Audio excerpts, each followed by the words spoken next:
Uncle, ওই দিনের জন্য আমি সরি, কিন্তু প্লিজ ওই দিনের উপর ভিত্তি করে আমাদেরকে জাজ করবেন না।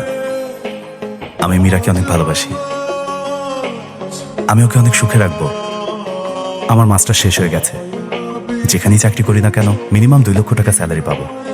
ওকে আপনার থেকে বেশি ভালো রাখবো। আই থিঙ্ক আমার ফ্যামিলির সাথে যদি বসে আপনারা কথা বলেন তাহলে ব্যাপারটা বুঝবেন।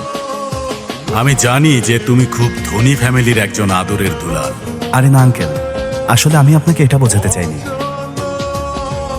আপনি আমাকে ভুল বুঝছেন আঙ্কেল। খুব ভালো করেই বুঝতে পারছি তুমি তোমার ধনী পরিবারের অহংকার দেখাচ্ছ। আঙ্কেল, আপনি আমাদের ভালোবাসার মধ্যে অহংকার কোথায় পেলেন?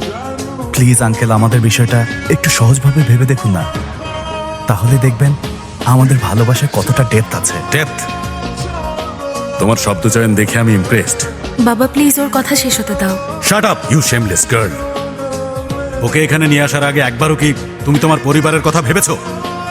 তুমি কান খুলে শুনে রাখো, আমার মেয়ের বিয়ে আমার জাতের মধ্যে হবে, আমার সমান পরিবারের সাথে হবে, এটাই আমার স্বপ্ন আর এটাই আমার সম্মান হবে। সুচি, আর শুনে রাখো, ওকে বিয়ে করার চিন্তা তোমার মাথা থেকে সরিয়ে ফেলো।